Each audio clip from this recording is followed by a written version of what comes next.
The Prince and His New Friend. As Miles Hendon and the little prince were walking away from the palace, Edward heard the news. 1,000 voices cried at once, "The king is dead!" It made him very sad. He knew he had no father anymore, and he was alone in the world. The tears ran down his cheeks.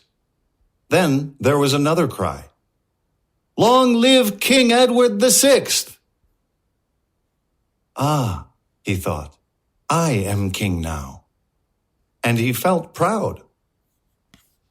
Our friends came to the door of the inn where Miles Hendon lived. Suddenly, they heard a voice.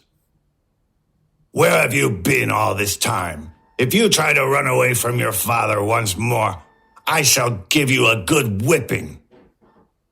John Canty was standing before them. "Is he really your father, lad?" asked Miles Hendon. "No, no, he is not," cried the little king. "I shall not go with him." "If so," said Miles Hendon, "stay with me. And you," he turned to John Canty, "you go your way, or I shall kill you." So John Canty had to leave Edward alone and go away. Edward and his new friend entered the inn and went to Miles Hendon's room. It was a very poor room. There was only a bed, a table, 2 chairs, and a washstand in it. The little king went over to the bed and lay down upon it. He was very tired and hungry. "Please call me when the table is laid," he said, and fell asleep at once. Hendon smiled and said to himself, "He uses my bed as his own bed. He really imagines himself the Prince of Wales. But I like him and shall take care of him. I have saved him, and I shall always defend him. I shall be his elder brother. My father lives still after these 7 years that I have heard nothing from home. He will welcome the poor lad. So will my elder brother, Arthur. But I can't be sure about my other brother, Hugh. Well, we shall see. We shall start for home as soon as possible." A servant entered with a hot meal. He put it on the table and left the room. Hendon went up to the bed where Edward was sleeping. The boy woke up and opened his eyes. "Get up! We are going to have a nice supper," said Hendon. The prince got up and walked to the washstand in the corner. He stood there waiting. "I want to wash," he said. "Please do," said Miles Hendon. Still the boy stood and did not move. Hendon was surprised. He said, "What is the matter? Why do you not wash?" "Pour the water, please, and do not speak so much." Hendon smiled to himself and did what the boy told him to do, then stood by until he heard another command. "Give me the towel." Hendon took up a towel, which was hanging almost under the boy's nose, and handed it to him. Then he washed his face and hands. Edward sat down at the table and was ready to eat his supper. When Hendon came up to the table and sat down, the boy said angrily, "How can you sit in the presence of the king?" "Poor boy," thought Miles Hendon.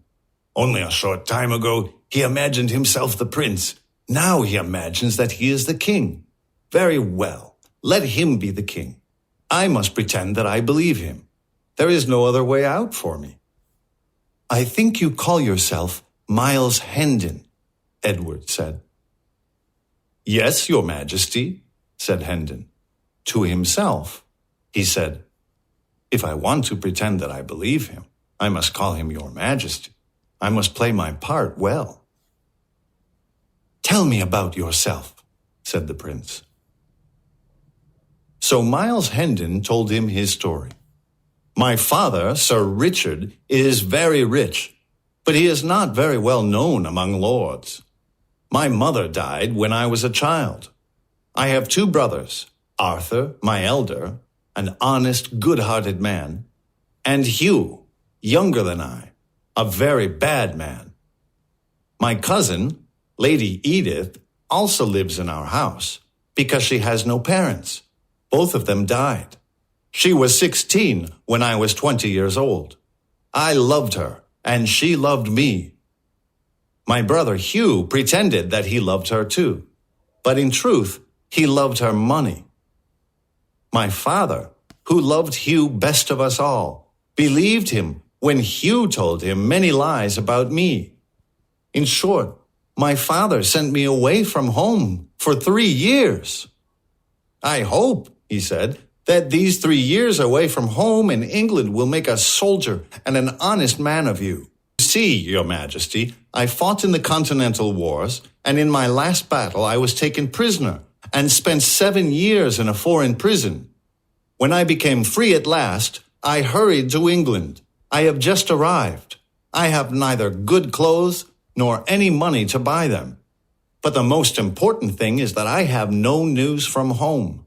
I do not know anything about my people at Hendon Hall. Now I shall try to get there as soon as possible. And now, Your Majesty, you know my story. Your story is very sad, Miles Hendon, said the boy. You are a good-hearted, brave man.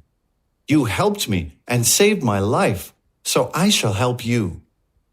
You can believe these words. The king has said them. What do you want? Name your wish. Miles said to himself, what imagination he has! How well he plays his part! Poor child! I shall never leave him. I shall always help him. He was going to thank Edward and say he did not want anything, but suddenly a happy idea came to his head. I must not throw the chance away because it is not so easy to stand on your feet all the time. He dropped on one knee and said, If Your Majesty is pleased with his servant, I have one thing to ask of you. Allow me to sit in your presence. Edward thought a little and then said, All right, Miles Hendon. I will allow you to sit in the presence of the king, and not only you, but your children and your grandchildren as well.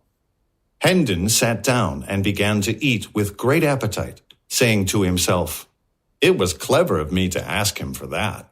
Poor boy, poor little king of the kingdom of dreams.